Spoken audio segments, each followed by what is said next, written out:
परम पूज्य गुरुदेव परम वंदनीय माता जी सूक्ष्म रूप से विद्यमान है। नमन करता हूँ, मानव मात्र को प्रणाम करता हूँ। दोस्तों, आदिशक्ति माँ गायत्री प्राणों की देवी है। प्राण स्वरूप से 84 लाख प्रकार के जीव शरीरों में प्राण रूप से विद्यमान है।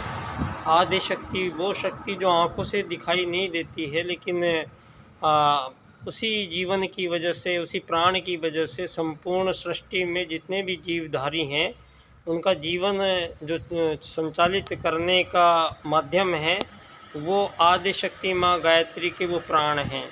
तो उन प्राणों को हम नमन करते हैं जिनसे संपूर्ण प्राणियों का जीवन काल निर्धारित किया गया स्वयं परमात्मा द्वारा है। और सभी प्रजातियों को ये हमारा सौभाग्य है।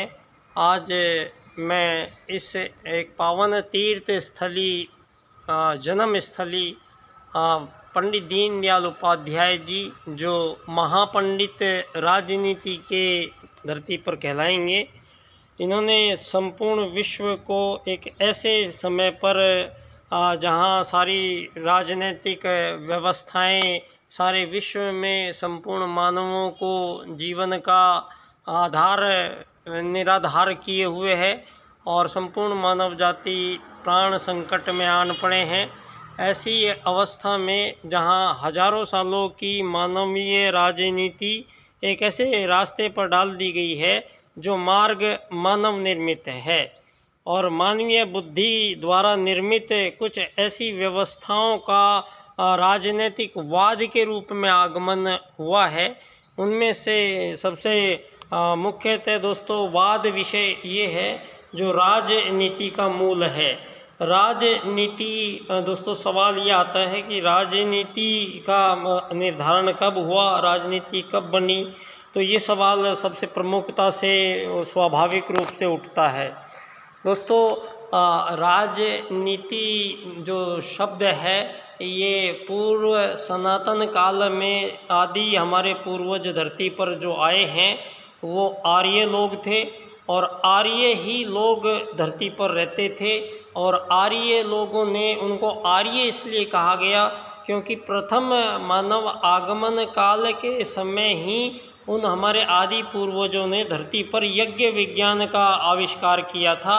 और वो यज्ञ विज्ञान इतना श्रेष्ठ स्तर का स्थूल सूक्ष्म और कारण स्तर पर कार्य करने वाली एक ऐसी अद्भुत प्रणाली उन लोगों ने विकसित की थी जिससे संपूर्ण ब्रह्मांड में, संपूर्ण कायनात में, संपूर्ण सृष्टि के स्थानों पर उनके हमारे आदि पूर्वजों के संबंध स्थापित हुए हैं। और प्रत्येक विश्व के और प्रत्येक ब्रह्मांड के अन्यत्र ग्रह नक्षत्रों पर, अन्यत्र सुदूर जीवनों पर, अन्यत्र सुदूर स्थानों तक हमारे आदि पूर्वज, हमारे आदि ऋषियों ने संबंध स्थापित करने का जो महाविज्ञान बनाया था वो यज्ञ विज्ञान था।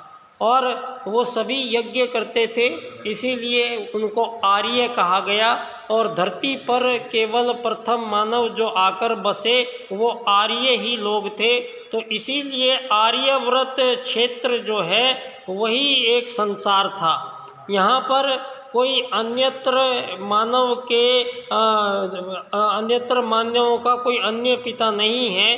धरती पर जो भी आज मानव जाति निवास करती है, चाहे वो अमेरिका में है, चाहे वो अफ्रीका में है, चाहे ईरान में है, चाहे लेबनान में है, चाहे इराक में है, चाहे पाकिस्तान में है, चाहे भारत में है, बांग्लादेश में है, नेपाल में है, चीन में है, चाहे कंबोडिया में है, सारी दुनिया में जितनी भी मानव जाति रहती है, आज सारी धरती के पुरातत्व विज्ञान ने ये प्रमाणित और साबित कर दिया है कि मानव जाति यहाँ 10,000 20,000 वर्ष पूर्व तक के साक्ष्य मानव जाति को उपलब्ध हो रहे हैं। यहाँ जो भी समस्याएं पैदा हुई हैं विगत 2,500 वर्षों में मानवीय जाति को यहाँ एक ऐसे राज्य की नीति से चलाया गया है जो राजनीति कृत्रिम रूप से मानवों में विभाजन करती है। और मानवों के बीच विभाजन यहाँ परमात्म सत्ता ने 84 लाख प्रकार के जीव प्राणियों को निर्मित करने से पहले, उनको जीवन देने से पहले प्रत्येक प्राणियों को 2 सूत्र से परम सत्ता परमात्मा ने धरती पर, सृष्टि पर उसको लाया गया है। पहला सूत्र है आत्मत सर्वभूतेषु और दूसरा सूत्र है वसुधैव कुटुंबकम।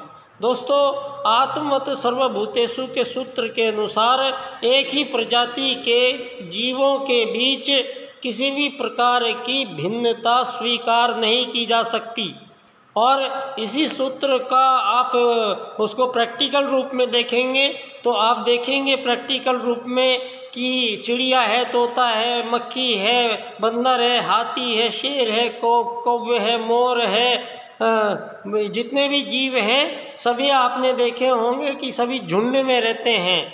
एक झुंड में रहने की उनकी स्वाभाविक वृत्ति है। यही आत्मवत सर्वभूतेषु के सूत्र का अनुपालन करते हुए वो सारा जीव समुदाय है, जो जीव समुदाय उन सूत्रों से जी रहा है। दोस्तों, वो दूसरा सूत्र है वसुधैव कुटुंबकम। जो एक ही प्रजाति के जीव है उनमें, एक प्रजाति के जीवों में किसी भी प्रकार की भिन्नता स्वीकार नहीं की जा सकती है। एक ही प्रजाति में कोई अधिकारों की लड़ाई पैदा नहीं हो सकती है। यहाँ पर धरती पर जो आज मानव अधिकार नाम से जो चीज़ चल रही है धरती पर, और उनकी आड़ में जो मानवों के बीच अमानवीयताओं का प्रसार हुआ है। दोस्तों, आज वसुधैव कुटुंबकम के सूत्र की अवहेलना मानव ने की है और आत्मवत सर्वभूतेषु के सूत्र की अवहेलना इन 2500 वर्षों में मानवों के बीच हुई है। और ये अवहेलना का परिणाम है कि यहाँ धन आधारित जीवन पद्धति का निर्माण किया गया और सारी दुनिया में ये जो आज़ादी के नाम पर देशों के बीच विभाजन की प्रक्रिया जो चली है, दोस्तों, ये 2500 वर्षों में ही धरती पर आज़ादी गुलामी के रूप में ये खेल खेले गए हैं। अन्यथा यहाँ इससे पहले का जो जीवन है जो ये लोग छुपाते आए आज तक, लेकिन अब नासा के द्वारा जब ये प्रमाणित हो चुका है कि 7000 वर्ष पूर्व भारत में भगवान श्री राम ने श्री राम सेतु पुल बनाया था और वो पुल को 7000 वर्ष पूर्व का पुल है जो भगवान श्री राम ने बनाया था। तो 2500 वर्षों का आपका ये मार्क्सवाद और ये आपका डार्विनवाद, चार्ल्सवाद, ये जो आपकी थ्योरीज थी मानवीय जीवन के संबंध में, वो सभी निराधार हो जाती हैं।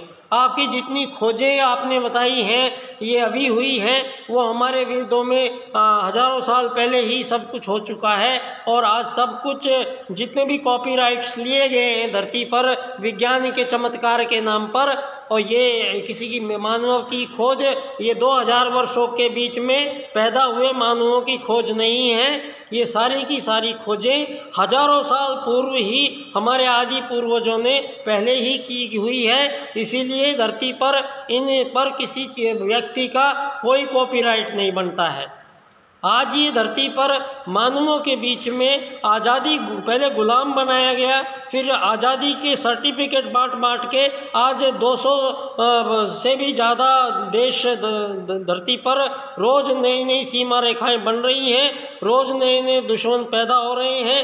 धरती पर मानवों के बीच किसी भी प्रकार का विभाजन आत्मवत सर्वभूतेषु के सूत्र के विपरीत है और यही मानव जाति आज कर रही है। जो सबसे बड़ा मानवों के बीच विभाजन किया गया है वो है अमीर गरीब बनाना। ये तय करना, किसी को अमीर बनाना, गरीब बनाना, ये मानव जीवन को यहाँ हमारे वेद काल की ये परिस्थितियाँ नहीं थी। हमारे पंडित दीनदयाल उपाध्याय जी अर्थायाम के राजनीतिक सूत्र से इस बात को स्पष्ट करते हैं कि मानवों के बीच वस्तु विनिमय यहाँ 1000 वर्षों से होता आया है। और किसी भी प्रकार के वस्तु विनिमय के दौरान किसी भी धन दौलत रुपया पैसा डॉलर का लेन देन का कोई भी प्रावधान परमात्मा सत्ता ने 84 लाख प्रकार के जीव जंतुओं को नहीं दिया है और 2 वरदान देकर प्रत्येक जीव को धरती पर भेजा है। दीनदयाल उपाध्याय जी कहते हैं, दीनदयाल उपाध्याय जी कहते हैं, पहला मानव को अधिकार दिया गया है भोजन का अधिकार। प्रत्येक जीव को सृष्टि में परमात्मा ने भोजन का अधिकार दिया है और यह अधिकार निर्बाध रूप से और निःशुल्क रूप से हर प्रकार से प्रत्येक जीव को करोड़ों करोड़ों साल से प्राप्त होता आ रहा है। किसी भी जीव में कोई व्यवधान कभी पैदा नहीं हुआ है। ये व्यवधान मानवों के बीच ही आया है। और दूसरा है, दीनदयाल जी कहते हैं, कर्म करने का अधिकार। प्रत्येक जीव को धरती पर कर्म करने का अधिकार है, लेकिन सारी दुनिया को बेरोजगार बताया गया है। ये पूंजीवाद दोस्तों, धन आधारित जीवन पद्धति का मतलब रोटी भी धन से मिलेगी, पानी भी धन से मिलेगा, मकान भी धन से मिलेगा, ज़मीन भी धन से मिलेगी, बिजली भी धन से मिलेगी, बच्चों की फीस धन से चलेगी।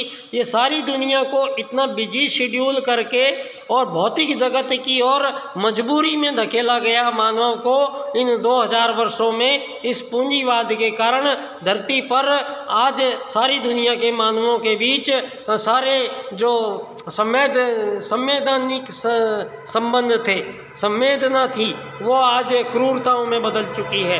आज मानवों के बीच परमाणु युद्ध पे खड़ा हुआ सारी दुनिया आज उस पुण्य आत्मा के इस मूल जन्म स्थली धानक्या स्टेशन, पंडित दीनदयाल उपाध्याय जी की जन्मस्थली धानक्या स्टेशन, जयपुर राजस्थान, यहाँ उन सूत्रों का जन्म हुआ है जो सूत्र विश्व राजनीति की इबारत लिखेंगे और सारे विश्व के 8 अरब लोगों को इस धरती पर चली आ रही 1000 वर्षों की अमीर गरीब बनने की इस परंपरा से मुक्ति दिलाने के सूत्र दीनदयाल उपाध्याय जी ने प्रस्तुत किए हैं। आर्थिक लोकतंत्र द्वारा अर्थायाम आधारित एकात्म मानववाद की स्थापना से अंत्योदय की प्राप्ति हम करेंगे तो इस धरती पर दोस्तों एक ऐसी दुनिया का विनिर्माण हो रहा है। दीनदयाल जी के अनुसार ना तो किसी को धन की कमी रहेगी जीवन में और ना किसी के पास धन की अधिकता होगी। जब आपकी सारी मानव की जब एकात्म मानववाद की राजनीति आ जाएगी तो मानव को एक आत्मा मानते हुए 8 अरब लोगों को एक समान कैटेगरी मिलेगी। कोई रेखा नहीं होगी, कोई कैटेगरी नहीं होगी, कोई बंटवारा नहीं होगा। धरती पर 8 अरब मानवों को एकात्म मानववाद की एक ही रेखा में खड़ा होना है। तो दोस्तों ये बड़ा ही शुभ दिवस इन दिनों आए हैं। मेरा सौभाग्य रहा है 25 सितंबर को पंडित दीनदयाल उपाध्याय जी का जन्म दिवस था, तो इस विषय पर मैंने यहाँ चर्चा की। दूसरा मेरा सौभाग्य रहा कालवाड़ गायत्री शक्तिपीठ में 108 कुंडीय गायत्री महायज्ञ में परम पूज्य गुरुदेव ने अवसर दिया अपनी आहुतियाँ समर्पित करने का एकात्म मानववाद के नाम से।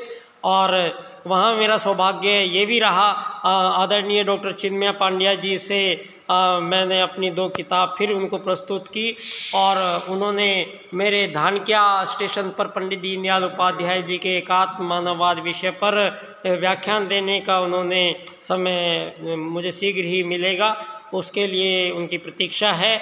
और मेरा सौभाग्य है अब विजयदशमी पर आप सभी लोगों को शुभकामनाएं देता हूं और सनातन की ओर से दोस्तों उन वैदिक सूत्रों की ओर से एकात्म मानववाद की ओर से आप सभी विश्ववासियों को ये मैं पंडित दीनदयाल उपाध्याय जी के 4 राजनीतिक सूत्रों की तरफ से ये आश्वासन देना चाहता हूँ कि धरती पर राजनीतिक रूप से महापरिवर्तन के ये 4 सूत्र हैं। इन सूत्रों की व्याख्या इस क्रम से आप करेंगे तो आपके सम्मुख परिस्थिति स्पष्ट हो जाएगी। मेरा सौभाग्य है कल फिर उसके बाद कल आरएसएस का पथ संचलन था कालवाड़ में